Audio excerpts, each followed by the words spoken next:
All right, let's dive in. Today, we're going to get into a huge question. How does Christianity really relate to the world's other major faiths? We're going to look at some surprising similarities, try to understand the core differences, and explore what it takes to have a real, meaningful conversation across those divides. Let's get to it. This really gets right to the heart of it all, doesn't it? You hear this a lot. Are the world's faiths just different paths all leading up the same mountain? Or are they actually heading to completely different destinations? Let's see what our source material has to say. So first up, let's explore the common ground. We're going to look at the shared foundations and the big questions that kind of connect belief systems all across the globe. And you know what? You might be pretty surprised by just how much they have in common. Yeah, it's so easy to just focus on what's different, right? But so many of the core concepts are actually shared. I mean, think about it. Like Judaism and Islam, Christianity is monotheistic. It's a belief in one God. And all three trace their spiritual roots back to Abraham.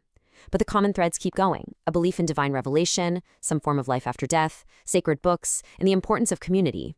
These are ideas you'll find woven into the fabric of most world religions. And beyond all the big theological questions, a huge part of religion is just, how do we live a good life? It's like a moral compass, right? It offers a set of principles for how to act, for justice, and for compassion that really helps structure entire societies and, of course, our individual lives. And this right here, this is the perfect example of a shared ethic. We call it the golden rule. And what our source material points out is that you can find versions of this exact same idea in countless religious and philosophical traditions all over the world, from Christianity to Buddhism and beyond. It's like this shared moral DNA, suggesting there's a universal human desire for empathy and for getting along. It's a real bedrock for building peaceful societies. So all these shared values, how we treat each other, they create this really powerful foundation. They're the starting point for being able to understand each other and work together. But, and this is a big but, this is only part of the story. And this is the pivot point. Because while the how of living a good moral life has a ton of overlap, the question of ultimate truth, of salvation, that's where the paths start to diverge, and sharply. Okay, so where exactly do these paths split?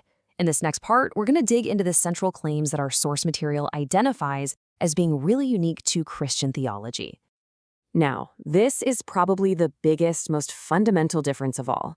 While so many religions honor prophets as these incredible, divinely inspired messengers, the central claim of Christianity is that Jesus is in a category all his own.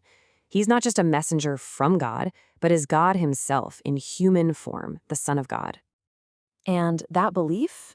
It's really anchored in verses like this one from the Gospel of John. This is making a really specific, really exclusive claim about the path to God, that it is uniquely through Jesus. And that's a primary point where Christian theology really charts its own course, separate from other faiths.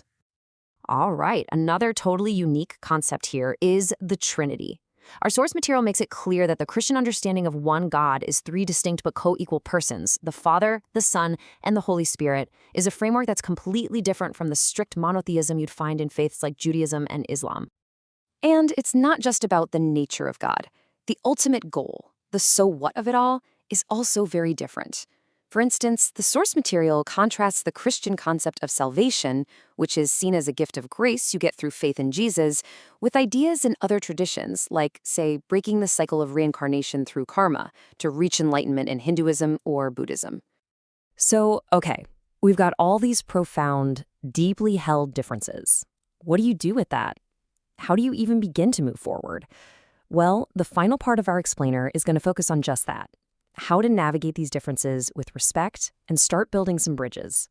Even with what can feel like these huge theological walls between faiths, the sources we're looking at really stress that talking to each other is absolutely key. Interfaith dialogue becomes this essential tool, not for erasing the differences, but for creating peace and mutual respect in a world where we all have to live together. And you can see this idea right in the Christian scriptures. This principle encourages a proactive kind of engagement.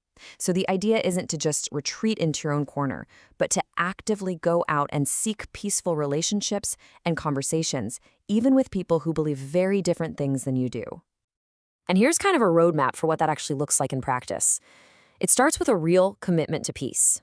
Then, it's about sharing your own faith, not aggressively, but with humility and respect. And finally, it means creating a space for mutual learning, where we can genuinely listen and understand someone else's point of view, while also appreciating that common ground we talked about earlier. And here's something that's really important to get. This isn't about compromising what you believe. The goal isn't to get everyone to agree on theology. The goal is social harmony and a deeper human understanding. It's about building bridges, not trying to tear down someone else's convictions. So that leaves us with this final question to chew on. What if genuine respect doesn't come from pretending our differences don't exist, but from actually having the courage to look at them, to understand them, and to still choose to connect with each other as people? Something to think about. Thanks so much for joining me for this one.